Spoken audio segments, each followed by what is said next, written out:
My name is Archie David. I'm an occupational therapist in the Philippines, and this is my story.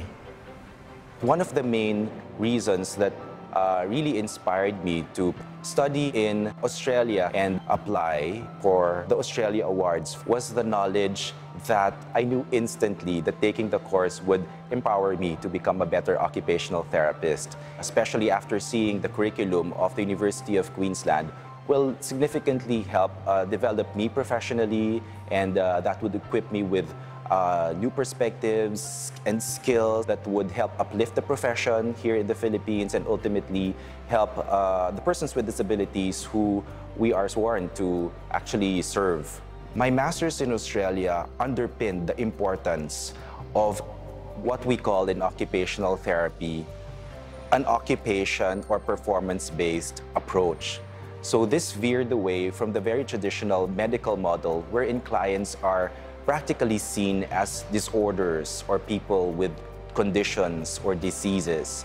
Here, we've learned to view persons with disabilities as individuals who had roles, who had cultures, who had specific interests and values, and we had to design programs that were meaningful to them, that they saw were important, and not just impose interventions and treatment plans that we feel are going to be suitable for them. This exposure enabled me to set up the Independent Living Learning Center, or ILLC, which aims to help individuals with developmental conditions attain their optimum level of independence to become happy and productive members of society. Every day, you see children getting better, seeing them walk their first step, seeing your kids speak their first word, seeing them go to church with their family for the first time without creating commotion,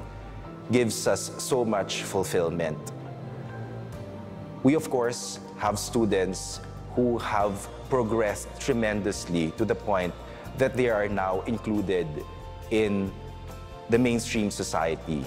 The ILLC offers programs to help our students become independent in self-help, in home management, leisure, socialization, and work.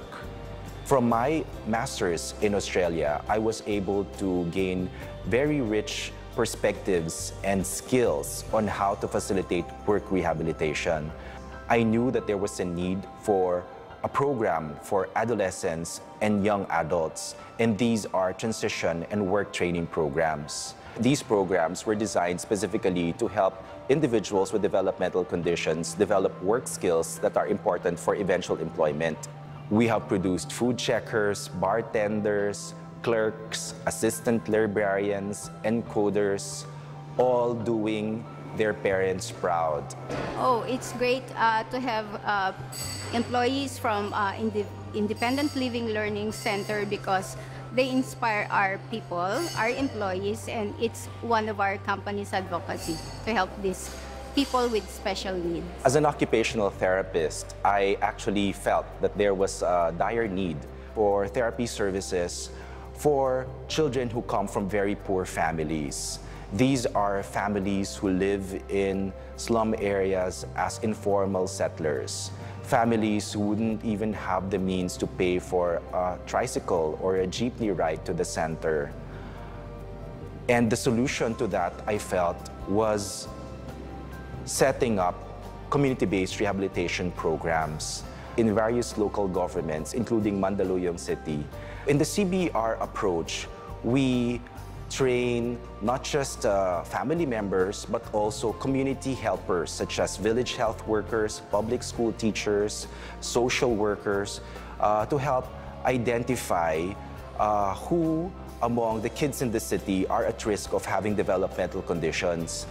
In this approach, the families are taught important skills and knowledge to help themselves in rearing and caring for their children more properly. Without the Australia Awards, I feel that I wouldn't have been able to accomplish all of these in the field of CBR. Through the Australia Awards, I was able to gain important skills and perspectives that helped me instigate change in social transformation in the country. In 10 years, I see the educational system becoming more inclusive. I would want students with developmental conditions mainstreamed in regular classrooms.